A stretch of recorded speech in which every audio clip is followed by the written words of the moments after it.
YouTube, check it out. Today we're working on my wife's 2013 Cadillac CTS, right? So what was going on with this thing is we were getting a whining sound from one of the accessories and smelling like a little bit of a burnt plasticky smell-ish. So I took a little bit of tubing, a little section of tubing here, put it up to my ear and listened around the engine, right?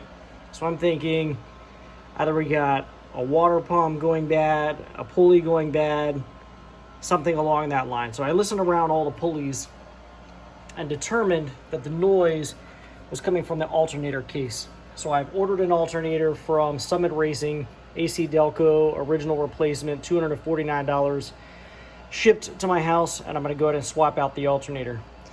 I believe that what we've got going on here is 2 bolts. Let me see if I can get my phone down there. 2 bolts. Around that. 2 bolts at the top of the alternator. You can see one right there at the top. I think there's another one right behind it. And one down on the bottom. You can actually see it there, kind of right in the middle of the screen, just to the left of the pulley.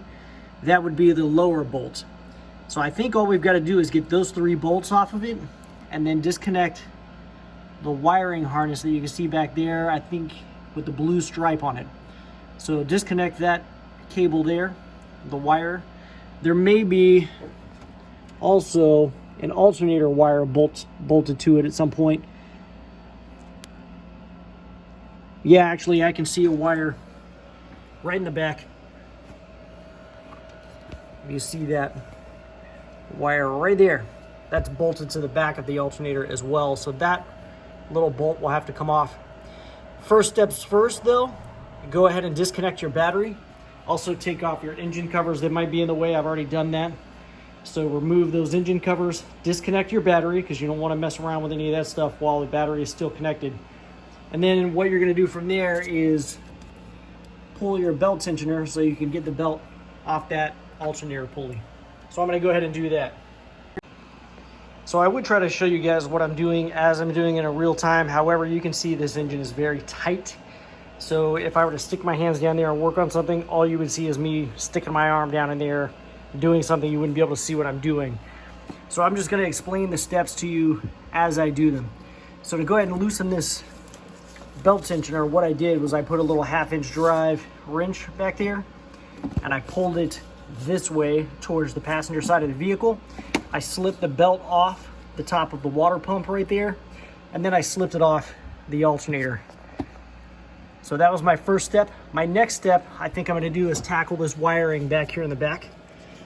So I'm going to unplug that plug right there, and then I'm going to unbolt the nut that's on the back of that alternator. I'll let you know what size wrench to use in just a moment after I get it off. So if you will notice, I've migrated to underneath the car, and the reason why I've done that is because if you remove that plastic cover, the same one you remove when you do an oil change, you can actually get pretty good access to the alternator area. So I was able to get the plug out that was towards the front by taking a long flat bladed screwdriver and pushing on the little plug. Let me see if I can find it here. I'll show you. Now you can't really see it from here, I don't think. Yeah, I'll record it from the top side. But basically what you do is this is a standard plug with a little locking tab on it. So you push the tab in and then pull the plug out. Not too terribly difficult. It's kind of hard to get to, but I'll show you what I mean about the flat bladed screwdriver. But the other thing you've got to do is remove this bolt right here for that wire. And I just was not going to get to that anywhere else. So I do see on the alternator though,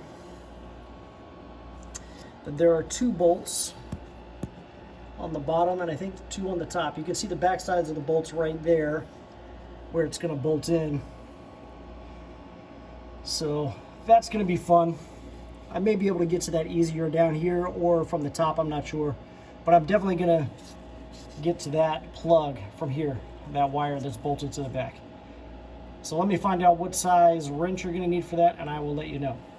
Okay guys, as you can see, I've got this alternator out. So I'm going to go ahead and share my secrets with you.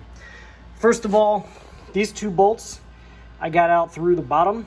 You will not be able to get this bolt all the way out until you have all 3 of the bolts loosened and can rotate the alternator a little bit, because this bolt, as it backs out, will interfere with the body of the car. So be aware of that. Now, the way I got the alternator out of the car after I got all the bolts out, oh, these two I accessed from the bottom, 15 millimeter. This one I accessed from underneath the hood, 15 millimeter as well. I was able to get a socket on this one. I was not able to get a socket on either one of these, really. This one kind of, if you went from the front, this one there was no way. I had to use an open-end wrench to use that one. Or a combination wrench, I should say, because I didn't really use the open-end side. This clip over here, I told you I was going to tell you how I got that off. So, what I did was I took a long, and the car's up on the jack right now, so it's kind of difficult. But I took a long flat-bladed screwdriver, and I stuck my arm in back here, stuck it this way, and then, let me turn my light on for my camera. Okay, so let's find this plug so I can show you. So, I apologize if it's difficult to see this, guys. I'm doing my best. This plug is super short and it's hard to see. So you see how it's got that clip on it? What I did with the flat bladed screwdriver was I pushed up on that upper part to kind of open up that clip. See how it opens up? Once it opens up, you're able to pull it off, okay? Now to get the alternator out from underneath the hood, there's a bunch of stuff in the way. It's difficult to get it out. So what I did was this little tube here loosened the screw here for the clamps, pulled it off, got it out of the way, and I shimmied the alternator out right through here. Again, it's a tight fit, but you can get it out that way. Just make sure you're careful with this. This is not on here too tight. You don't want to rip up any of your hoses or anything, so make sure you're being careful, but you can shimmy it out through there. So to put this thing back together, I'm just going to do the opposite of what I just did. And that is put the alternator back in this way, put my bolts back in, reconnect my wires. Also, the bolt that went on here was a 13 millimeter, which is interesting because the one on my S10, I took a look at this one for reference, that's a 10 millimeter. So we had a 10 millimeter over here, and then I took a look at my Corvette also, and my Corvette was a 14 millimeter. So that one was in between the two, but it was a 13 in this case. So be aware of that. And the way I got that bolt off was I used a nice long extension, and I went from underneath the car. You can see I used that extension there, went from underneath the car, was able to get the socket on there and get that thing off. So that's it, guys. From here, I'm just gonna put the thing back together. Should be pretty straightforward. If you can make it to this point, you'll be able to get it back in, no problem. So I thank you very much for watching YouTube, and make sure you check out my channel. Hit the like button, subscribe, and thank you guys again very much.